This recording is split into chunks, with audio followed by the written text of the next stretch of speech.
শারদীয় উৎসবের আনন্দ ভাগ করে নিতে বিশেষ উদ্যোগ নীল সরকার এন্টারপ্রাইজ। কর্ণধার বিশ্বজিৎ সরকারের পক্ষ থেকে এদিন প্রায় ৩০ থেকে ৪০ জন দুস্থ মানুষের হাতে তুলে দেওয়া হল নতুন বস্ত্র। বিশ্বজিৎ সরকার জানিয়েছেন, গত ৭ বছর ধরে ধারাবাহিকভাবে এই কর্মসূচি পালন করে আসছে সরকার এন্টারপ্রাইজ।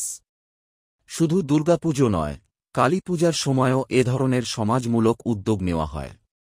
তিনি আরও জানান, সারা বছর ধরেই নানা ধরনের সমাজসেবামূলক কাজ করে থাকেন তাঁরা।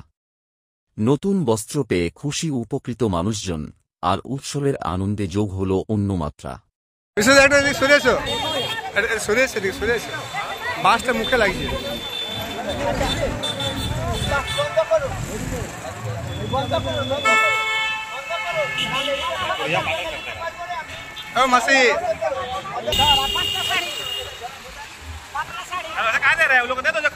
কিছু গরিব মানুষদের জন্য কিছু বস্ত্র দান করা হয়েছে শারদীয় উপলক্ষে।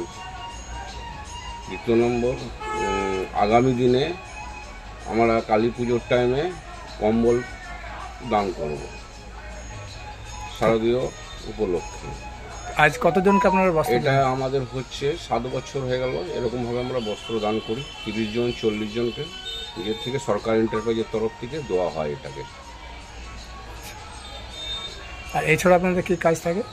এরকম ছাড়া আরও কিছু সোশ্যাল কাজ হলো, যেমন ব্লাড ডোনেশন ক্যাম্প হলো, এইসব কিছু হলো। কাউরি গরিব মানুষের মেয়েদের বিয়ে শাদির জন্য কিছু হেল্প করলে সেটাও আমরা করা হয়, সরকার এন্টারপ্রাইজের তরফ থেকে এটা করা হয়।